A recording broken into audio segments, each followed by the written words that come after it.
Hey YouTube, welcome back. So you're about to watch a series of videos that I recorded um, between the last couple of days. Basically, the focus on the video where I'm wearing a pink shirt was horrendous during the first half, but I'm just going to record this part and just say this. I decided to go ahead and experiment with the Godspeed suspension, which I ordered for my Civic. It came with a very stiff suspension from their factory, but I wanted to play around with some stiffer spring rates. So without wasting any more time, I'll send you right here into this video. Godspeed MonoMaxx coilovers, and this right here, this is the way they come for the rear spring. You have the collar here, and this is the adjuster. What's the word for this? I can't remember. Whatever. You move this up and down, unscrew it in order to set the right height of the car. It has this little hat looking thing here. It's just a place for the actual coil to set and rest. So what I did was I contacted Eibach. They make every kind of spring suspension thing you could ever want. You just have to know what you need. And I know that I knew the specs of this as far as how tall and the diameter of this. So I went ahead and I got the closest thing possible. These are exactly the same length, top to bottom, as these. The only difference, and I'm not trying to play games here, these are right next to each other. You can see here how much thicker the Eibach spring is. Here we go. Let me try to do this nicely here. So, take a look. Set the focus there. There you go. And here's another closer look again at the Godspeed coilover spring.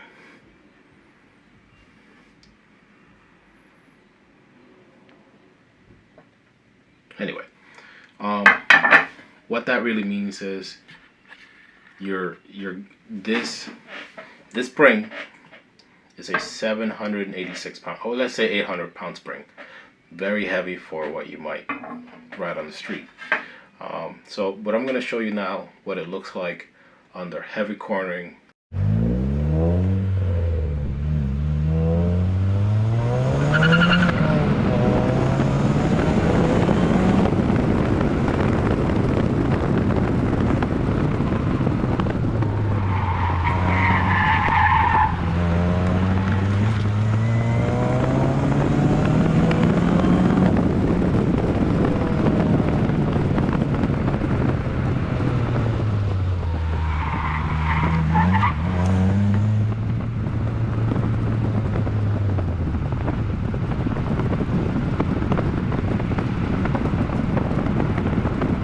Now what you just saw there is me taking on a very aggressive corner, and really I overdrove the corner. I wanted to really upset the suspension, move that weight around like I said earlier, to see how the suspension will behave under some extreme loads. Most of the time if you're driving fast, whether it's on a track or the street, you don't want to slap the car around like that.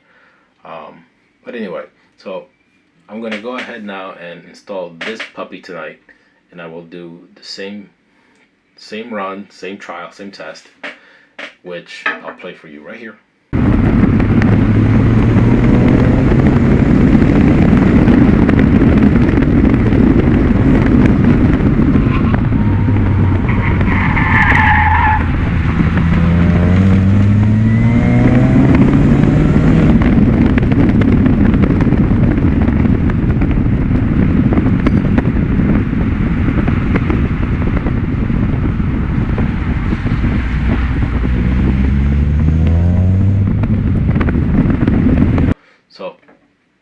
What you just saw there is the difference between a nearly 11 pound spring and an 800 pound spring. Now, as far as fitment, the only caveat is like this is, like I said, this has a inner diameter that is 2 millimeters thicker. So this fits nice and snug. Don't know if you can hear that, but there's that, and that will sit in here just like the old spring. Now you'll see the difference when I take it out of here.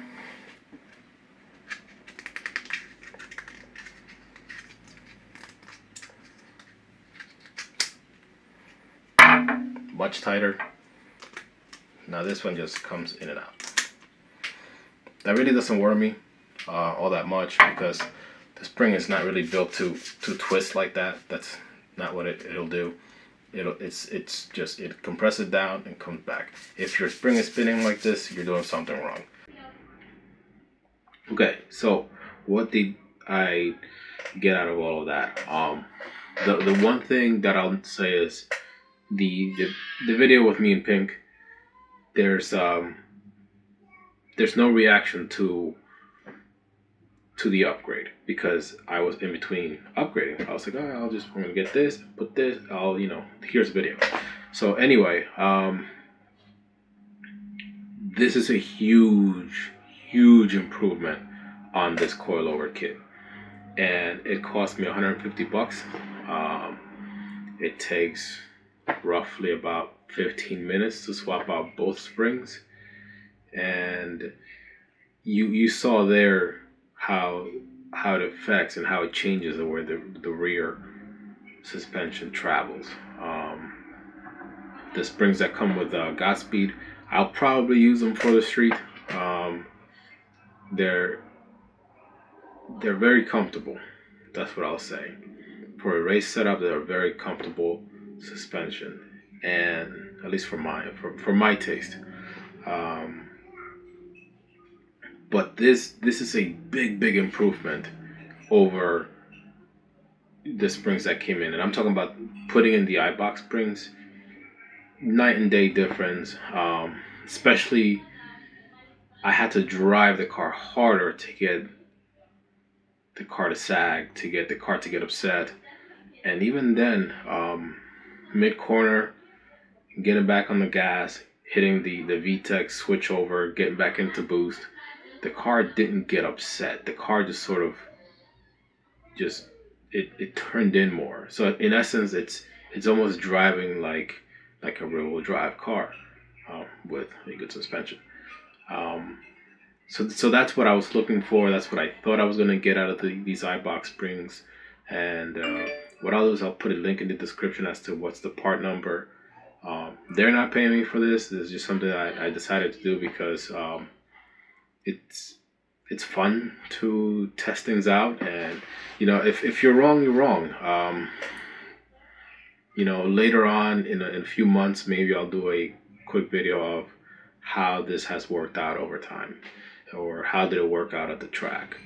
And again, this is something, at least in this car, if you do any track days, anything like that, I would easily bring 3-4 different spring sets. Just bring them with me. And if this track I need something a little tighter, or if I put in a harder compound tire, something that's more race inspired, and I need to switch things around, it's so easy to do. Like it's the equivalent of changing your brake pads at the racetrack, which we all do already anyways. But anyway, I hope you liked the video. Subscribe. I'm going to try to keep doing more stuff like this.